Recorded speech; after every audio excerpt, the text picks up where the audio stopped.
Mist பன்னீர், high protein பன்னீர். இத்தனை ஆண்டு என்னுடைய பாராளுமன்ற வாழ்க்கையிலே இத்தனை ஆண்டுகளில் நான் முதல் முறையாக பீகாருடைய பட்ஜெட்டை பார்க்கக்கூடிய வாய்ப்பு, கேட்கக்கூடிய வாய்ப்பு எனக்கு கிடைச்சது. சென்ற ஆண்டு பட்ஜெட்ல பெரிய அல்வாவா கிண்டுனாங்க. நம்ம எல்லாம் படம் எல்லாம் கூட பார்த்தோம். பட்ஜெட்ல கிண்டின அல்வால நமக்கு கொஞ்சம் கொடுத்தாங்க, கொடுக்க போறதா சொன்னாங்க உண்டு.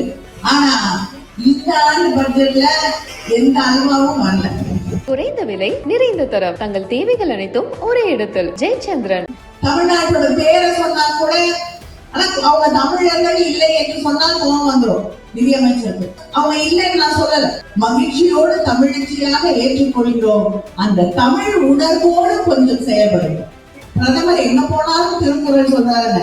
நீங்க சொன்னாதான் அது எனக்கு தெரியுது. அந்த திருக்குறள் அவர் என்ன சொல்றாருன்னு. பீகாருக்கு இந்த பட்ஜெட்லயே 2 விமான நிலையங்கள் விரிவாக்குவதற்கான அறிவிப்புகள். நம்ம ஊர்ல விமான நிலையங்கள் இருக்கிறது, பல கோரிக்கைகள் இருக்கிறது. அதை பற்றி எந்த அறிவிப்பும் கிடையாது. எக்ஸ்க்ளூசிவ் அரசியல் அப்டேட்களை தெரிந்து கொள்ள மின்னம்பலம் சேனலை சப்ஸ்கிரைப் செய்யுங்க. மதியமாக திராவிட முன்னேற்ற கழகத்தின் சார்பில் நடைபெறும் இந்த மாபெரும் பொதுக்கூட்டத்திலே பங்கேற்றுக் கொள்வதிலே பெருமையடைகிறேன். இந்த பொதுக்கூட்டம் என்பது எதற்கான கூட்டம் என்ற கேள்வி கேட்கக்கூடியவர்களுக்கு இடையலாம். ஒன்றியத்தில் இருக்கக்கூடிய பிஜேபி ஆட்சியிலே இந்த நாட்டுக்கான பட்ஜெட் போடப்பட்டது. அந்த பட்ஜெட்டிலே ஒரு முறை கூட தமிழ்நாடு என்ற பெயர் வரவில்லை. தமிழ்நாட்டுக்கான திட்டங்கள் அறிவிக்கப்படவில்லை. தமிழ்நாட்டுக்கு எதை செய்வோம் என்று ஒரு வார்த்தை இல்லாத பட்ஜெட்டை கண்டித்து நம்முடைய முதல்வர் தமிழ்நாட்டில் பல்வேறு கூட்டம் நட வேண்டும். நான் கூட யோசித்தேன், ஏன் அண்ணன் தளபதி அவர்கள் என்னை திருநெல்வேலியிலே போய் கண்டன பொதுக்கூட்டத்திலே பேச வேண்டும் என்று அனுப்பி இருக்கிறார் என்று. ஏன்னா சென்ற ஆண்டு பட்ஜெட்ல பெரிய அல்வாவா கிண்டுனாங்க. நம்ம எல்லாம் படம் எல்லாம் கூட பார்த்தோம். அந்த பட்ஜெட்ல கிண்டின அல்வால நமக்கு கொஞ்சம் கொடுத்தாங்க, கொடுக்க போறதா சொன்னாங்க உண்டு. ஆனா இந்த ஆண்டு பட்ஜெட்ல எந்த அல்வாவும் வரல. அதனால அல்வாவுக்கே பெயர் போன திருநெல்வேலியில போய் அங்கே கிட்டிக் கொண்டிருக்கக்கூடிய அல்வாவை பற்றி பேசிக் கொண்டு வா என்று அண்ணன் என்னை அனுப்பியிருப்பார் என்று நினைக்கிறேன். நேற்று நம்முடைய தமிழகத்தின் முதலமைச்சர் அண்ணன் தளபதி அவர்கள் இந்த நெல்லை மாவட்டத்திற்கு வந்து ஏறத்தாழ 1060 கோடிக்கான 24 திட்டங்களை, அந்த பணிகளை இங்கே துவக்கி வைத்துவிட்டு சென்றிருக்கிறார்கள். யார் பட்ஜெட்ல காசு கொடுத்தாலும், நிதி ஒதுக்கினாலும், எந்த பிரச்சனைகளை உருவாக்கினாலும் என்னுடைய மக்களுக்காக நான் பாடுபடுவேன், அவர்களுக்கான திட்டங்களை தொடர்ந்து வழங்குவேன் என்று சொல்லக்கூடியதுதான் திராவிட மாடல் ஆட்சி. அங்க டெல்லியில ஒரு ஆட்சி நடக்குது. அந்த ஆட்சி எப்படிப்பட்ட ஆட்சினா, பட்ஜெட்ல நமக்கு கிள்ளியும் கொடுக்க மாட்டாங்க, எதையும் தமிழ்நாட்டோட பேரை சொன்னா கூட, ஆனா அவங்க தமிழர்கள் இல்லை என்று சொன்னால் கோவம் வந்துடும் நிதியமைச்சருக்கு. நான் அவங்க இல்லைன்னு நான் சொல்லல, மகிழ்ச்சியோடு தமிழச்சியாக ஏற்றுக்கொள்கிறோம். அந்த தமிழ் உணர்வோடு கொஞ்சம் செயல்படும். தமிழ்நாட்டுக்கு நிதி கொடுக்க மாட்டேங்கிறீங்க. ஒரே ஒரு திருக்குறளை சொன்னா தமிழ்நாட்டுக்கு பசி தீர்ந்துருமா? நீங்க எங்களுக்கு திருக்குறள் சொல்லி தர வேண்டிய அவசியம் இல்லை. திருக்குறள் எங்களுடைய மண் சார்ந்தது. அதனால எங்களுக்கு நிதியை கொடுங்க. திருவள்ளுவரையும் திருக்குறளையும் நாங்கள் பார்த்துக் கொள்வோம். திருக்குறளுக்கு உரை எழுதியவர் தலைவர் கலைஞர் அவர்கள், அதற்கு சிலை வைத்தவர் தலைவர் கலைஞர் அவர்கள். கேட்டா சொல்லுவாங்க, தமிழ்நாட்டுக்கு ஒண்ணும் செய்யலைன்னா பிரதமர் எங்க போனாலும் திருக்குறள் சொல்றாரு. நீங்க சொன்னாதான் அது எனக்கு தெரியுது. அந்த திருக்குறள் அவர் என்ன சொல்றாருன்னு புரியும். திருக்குறள் நினைத்து கொண்டு சொல்கிறார். சரி, வேற மொழி பேசக்கூடியவர்கள் அப்படிதான். இப்ப எனக்கே ஹிந்தி ஏதாவது படினா ரொம்ப கஷ்டம். அது ஆங்கிலத்துல எடுத்து வச்சு படிச்சா கூட கஷ்டம் தான். அதனால அவங்களுக்கு வராது. ஏன்னா அவங்கள பொறுத்த வரைக்கும் ஹிந்திய படிச்சாதான் இந்த நாட்டுல நாம இருக்கோம். அவங்க யாரும் தமிழை கத்துக்க மாட்டாங்க, கன்னடத்தை கத்துக்க மாட்டாங்க, மலையாளத்தை கத்துக்க மாட்டாங்க, தெலுங்கு கத்துக்க மாட்டாங்க.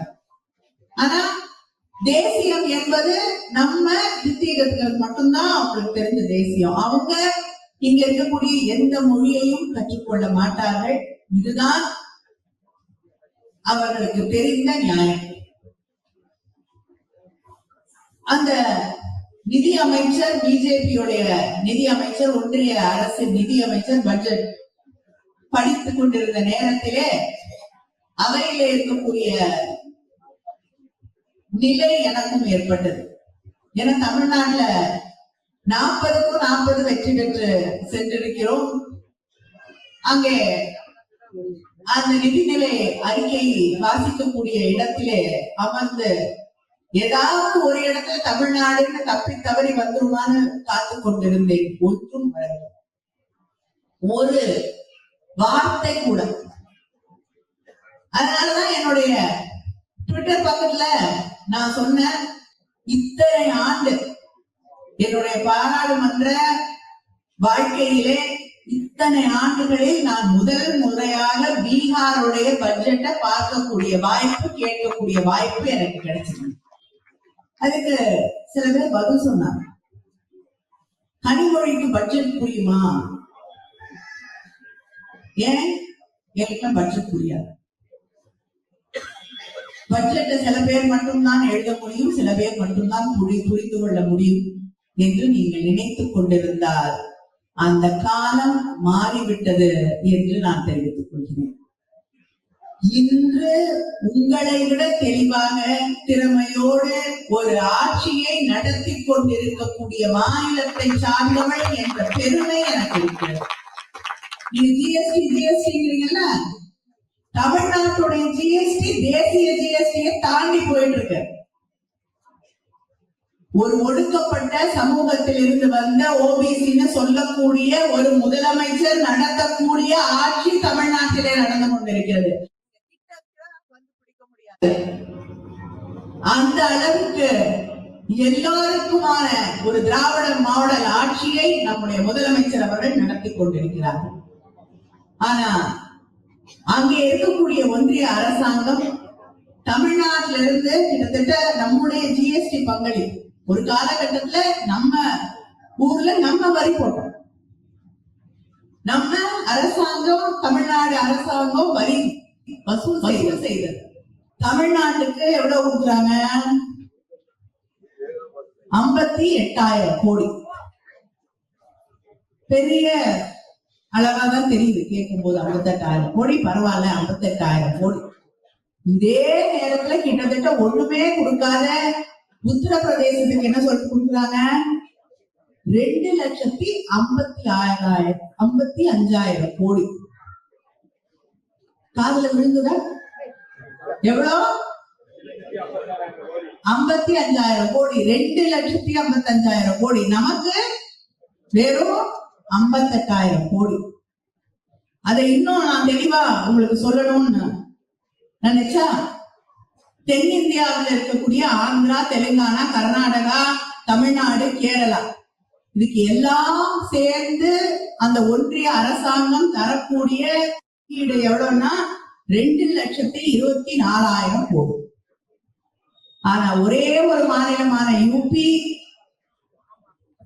பிஜேபி ஆட்சி தொடர்ந்து நடந்து கொண்டிருக்கக்கூடிய யூபிக்கு அவர்கள் தரக்கூடிய நிதி 2,56,5,000 கோடி.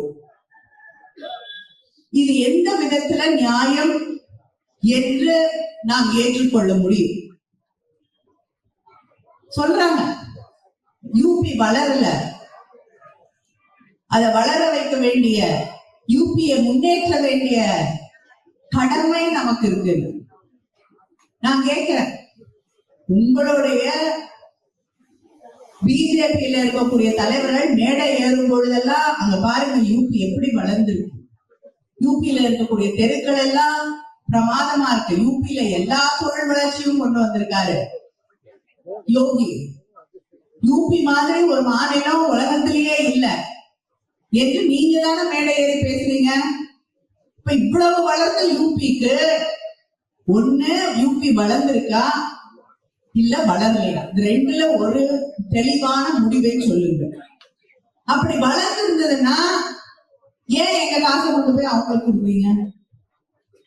வளரலன்னா இத்தனை வருஷமா காசை கொண்டு போய் கொட்டி கொடுத்தீர்களே, அவங்க அந்த காசெல்லாம் வச்சுக்கிட்டு என்ன செஞ்சாங்கன்னு கேள்வியாவது கேட்கும். இது எதையுமே கேட்காமல் தமிழ்நாட்டில் இருந்து வாங்கப்படக்கூடிய அந்த வரி தொகையை நமக்கு திருப்பி தராமல் ஒவ்வொரு நிதிநிலை அறிக்கையிலும் நம்மை நோக்கடிக்கக்கூடிய வகையிலே இங்க இருக்கக்கூடிய தமிழ் மக்களை சுரண்டக்கூடிய வகையிலே ஒரு பட்ஜெட்டை போட்டு நமக்கு வர வேண்டிய நியாயமா ஜிஎஸ்டி கொண்டு வரும் பொழுது ஜிஎஸ்டியால நீங்க கொண்டு வரதால தமிழ்நாட்டுக்கு இழப்பு இருக்கிறது என்று சொன்னோம். அந்த இழப்பு 20,000 கோடி, அதை நாங்க தந்துடுவோம். நீங்க கொடுத்தீங்களா? கொடுப்பதற்கு தயாராக இல்லை. நான் கேட்கிறேன், நம்முடைய முதலமைச்சர் அவர்கள் பெருமையோடு அறிவித்தார், இதுவரைக்கும் இந்தியாவிலேயே மிக பழமையாக கிடைக்கக்கூடிய அந்த அயர்ன் ஏஜ் என்று சொல்லக்கூடிய இரும்பு காலம், அதுல இரும்பு உருக்கப்பட்டு பயன்படுத்தப்பட்டதற்கான தரவுகள், அந்த அடையாளங்கள் கண்டெடுக்கப்பட்டது தமிழ்நாட்டிலே, பக்கத்துல இருக்கக்கூடிய தூத்துக்குடியில சிவகலையில. அதை பத்தி இன்னைக்கு வரைக்கும் தமிழ்நாடு, தமிழ் பெருமை, இந்திய வரலாறுடைய பெருமை, இதையெல்லாம் பேசக்கூடிய நம்ம பிரதமர் ஒரு வார்த்தை சொல்லியிருப்பாரா? தமிழ்நாடு முதலமைச்சர் ஒன்றும் சும்மா வாய் வார்த்தையாக சொல்லவில்லை. ஆங்கிலத்திலே ப்ராப்பர் எவிடன்ஸ் சொல்லுவாங்க இல்லையா, சயின்டிபிக் எவிடன்ஸ், புளோரிடால இருக்கக்கூடிய லேபுக்கு அனுப்பி அதோடைய ஆண்டு கணக்கை துல்லியமாக கணக்கிட்டு தெரிவித்திருக்கிறார்கள். தமிழ்நாடு 5000 ஆண்டுகளுக்கு முன்னால் தமிழ்நாட்டிலே இருந்த அந்த மக்கள் இரும்பை பயன்படுத்தி இருக்கிறார்கள் என்று. இரும்பை பயன்படுத்தணும்னா அது ஒரு பண்பட்ட நாகரிகமாக, விவசாயத்தை பயன்படுத்தக்கூடிய நாகரிகமாக, மற்ற நாகரிகங்களை விட உயர்ந்து நிற்கக்கூடிய ஒரு நாகரிகமாக, பழமையான நாகரிகமாக இருந்தால்தான் இரும்பை அவர்கள் பயன்படுத்தி இருக்க முடியும். இன்று தமிழ்நாட்டை சொல்லாமல் இந்திய வரலாற்றை மட்டும் இல்லை, உலக வரலாற்றை இனிமேல் யாரும் எழுத முடியாது என்ற பெருமையை பெற்றவர்கள் தான். ஆனா இதுக்கு என்ன ஒதுக்கீடு செஞ்சீங்க? இல்ல, ஒன்றும் கிடையாது. இதை பற்றி நம்முடைய பிரதமர், பாரத பிரதமர், இந்தியான்னு யாரும் சொல்றது இல்லை, எல்லாம் பாரதம் தான். அதனால பிரதமர் ஒரு வார்த்தையாவது சொல்லியிருக்காரா? கிடையாது. ஏன்னா அவர்களுடைய கலாச்சாரம், பண்பாடு, வரலாறு என்பது வேறு, நம்முடைய கலாச்சாரம், பண்பாடு, மொழி என்பது வேறு. அதனாலதான் நமக்கு நிதி அளிக்க வேண்டும் என்றால் அவர்களுக்கு அவ்வளவு கஷ்டமா இருக்கு, வருத்தமாக இருக்கிறது. மகாத்மா காந்தி ஊரக வேலை திட்டம் என்று ஒரு திட்டம் இருக்கிறது. அந்த திட்டத்துக்கு ஒன்றிய அரசாங்கம் ஒவ்வொரு ஆண்டும் ஒதுக்கக்கூடிய நிதி என்பது குறைந்து கொண்டே வருகிறது. 2 ஆண்டா அதே நிதியை தான் ஒதுக்கிட்டு இருக்காங்க. ஆனா தேவை என்பது அதிகரித்துக் கொண்டே இருக்கிறது. ஏன்னா கிட்டத்தட்ட 2 கோடி வேலை வாய்ப்புகளை இந்த நாட்டில் உருவாக்குவேன்னு சொல்லி ஆட்சிக்கு வந்தவர் மோடி. ஆனா குடியரசுத் தலைவருடைய உரையில நாங்க 10 லட்சம் வேலைகளை உருவாக்கி இருக்கிறோம் என்று பெருமையோடு சொல்றோம். இந்திய வரலாறிலேயே இவ்வளவு வேலையில்லா திண்டாட்டம் இல்லை என்ற நிலைக்கு இந்த நாட்டை கொண்டு வந்து நிறுத்திவிட்டு கிட்டத்தட்ட 84 லட்சம் பேரை அந்த 100 நாள் வேலை திட்டம் நம்ம சொல்லுவோம்ல, அந்த நாடு முழுவதும் இருக்கக்கூடிய அந்த திட்டத்துல கிட்டத்தட்ட 84 லட்சம் பேருடைய அந்த வேலை வாய்ப்புகளை பறித்து அந்த பட்டியலும் பேரை எடுத்தீங்கன்னா வேலை கொடுக்க மாட்டாங்க. 84 லட்சம் கிராமப்புறத்திலே இருக்கக்கூடிய ஏழை எளிய மக்களின் வயிற்றிலே அளித்திருக்கக்கூடிய ஆட்சிதான் ஒன்றியத்திலே இருக்கக்கூடிய பிஜேபி ஆட்சி என்பதை நீங்கள் நினைவிலே வைத்துக் கொள்ள வேண்டும். தொடர்ந்து தமிழ்நாட்டுக்கு அவங்க தமிழ்நாடுனாலே பிடிக்காது. ஏன்னா எந்த காலத்துக்கும் இங்க ஆட்சிக்கு வர முடியாது.